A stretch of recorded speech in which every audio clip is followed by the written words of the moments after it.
Hi, it's Megan again. Listen, if you're seeing this video, know that location was not something I thought would be a difficult thing to find. So if you like the videos, share them and pray for a location to open itself up. That'll be good because, you know.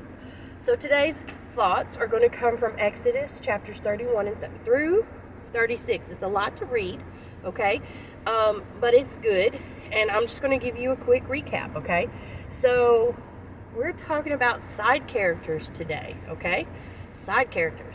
Have you ever felt like you were just a side character? You know, like you weren't the main character of the story, your own story?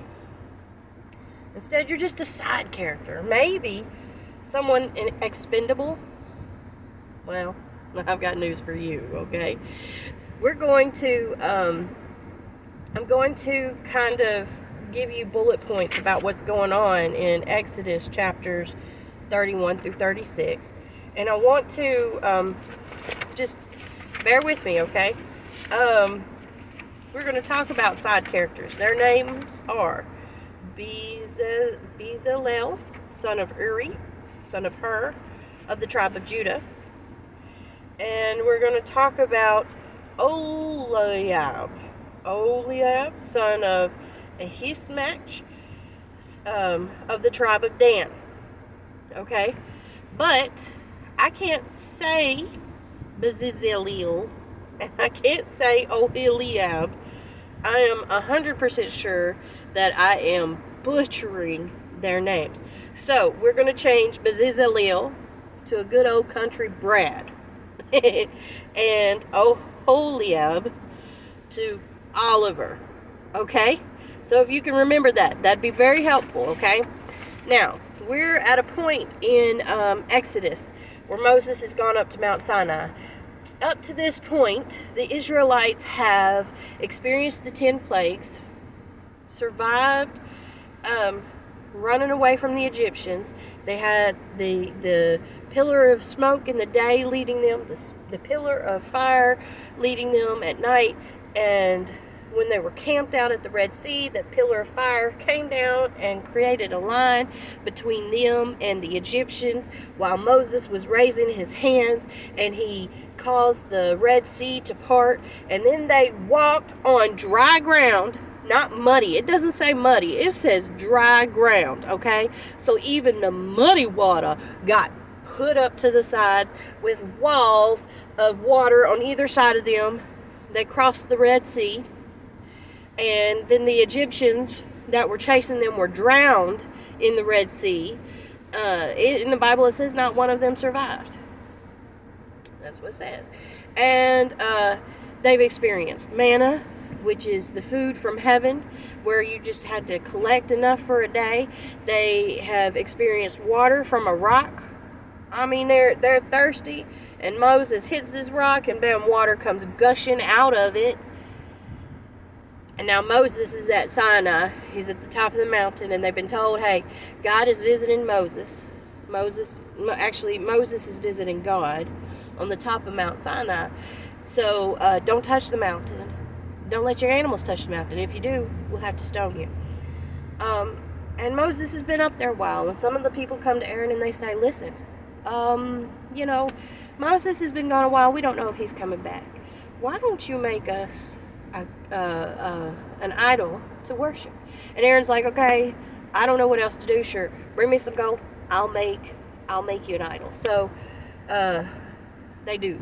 And Aaron makes a golden idol. And Moses is at the top of Mount Sinai speaking with God. And God gets angry because these people are down there worshiping a golden calf that they made with their own hands, right?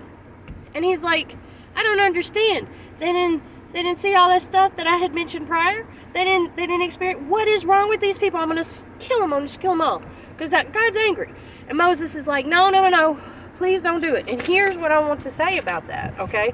Moses is at the top of Mount Sinai, and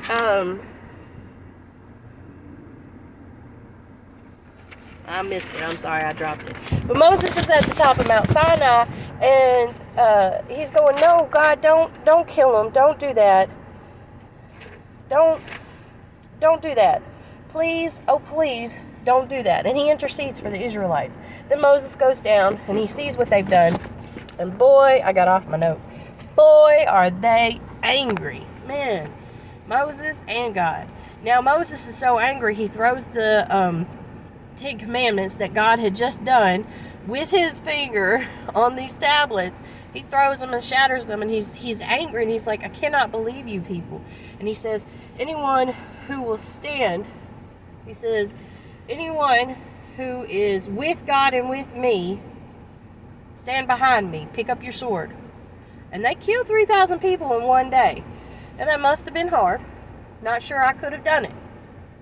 Kill my fellow Israelites, even though they were doing something pretty wild and crazy. Then Moses takes the calf and he melts it down, he burns it, and he puts it in the water and he makes them drink it. Now the Israelites are acting like a bunch of children. There was a time of grieving, I'm sure. And Moses, he doesn't go straight back up the mountain. There's talk about Moses going to a tent to pray. And Moses needs a moment. He's got to get away from these people. The Israelites needed a moment. They needed to reflect. And there was a mess to clean up. So Moses spends time with God in a tent away from the camp. And the people that are left act like children who have been punished and are not looking to be punished again. You know, you've been in that kind of trouble. I know I have been, where I'm sitting there just watching every move, waiting to see, you know, kind of holding my breath a little bit, going, I really shouldn't have done what I just did. Finally, Moses is called back up to the mountain to speak with God again. Now, both times Moses speaks with God, God gives him the commandments and the laws. But God and Moses are talking about the dimensions for the dimensions for the tabernacle, okay? I was just making sure it was still recorded. So we've got Exodus 31, 1 through 6. The Bible says, now that the Lord said to Moses, see, I have called by name Bezaleel, Brad, son of Uri, son of Hur, of the tribe of Judah. I have filled him with the Spirit of God in wisdom and skill and understanding and intelligence and knowledge and in all things of craftsmanship to make artistic designs for work in gold, in silver, in bronze, and the cutting of stones for settings, and in the carving of wood, work of all kinds of craftsmanship. And behold, I myself have appointed him, Oholiab, Oliver, son of Ahishmach, of the tribe of Dan. To all who are wise-hearted, I have given the skill and ability to make everything that I have commanded you. So, they're talking about the walls of the tabernacle. We're talking about the inside walls, the outside walls, all the posts, all the little rings, all the stitching, all the little utensils, right down to the spatula that they are using. I mean, everything about the tabernacle, and you should read about it. Brad and Oliver know how to do it all. And it's amazing because these side characters, Brad and Oliver, they survived the massacre, okay, where all the babies were being thrown, all the Hebrew boys were being thrown into the water to drown, into the Nile to drown. They survived that. They made it through all of the things up to date, okay? They were either born before Moses or after Moses. I don't know. And then while they were in Egypt, they were taught everything, literally everything, right down to the little tiny detail stitching on an ephod or on the curtains. I think that's pretty amazing. And they're just side characters. Isn't that awesome? I don't feel like they're side characters. They're just as important as Moses. They just didn't do Moses in the bulrushes. They don't go Brad and Oliver in the craftsmanship. Where's that story? That's an awesome story. So, let's talk about it. I ask you, have you ever felt like a side character? And have you ever felt like a side character God has asked you to give willingly whatever skill you have? Because let me talk about that. They asked the Israelites after this point to give them everything they needed to build the tabernacle. Moses comes down the second time and he says, we need this stuff.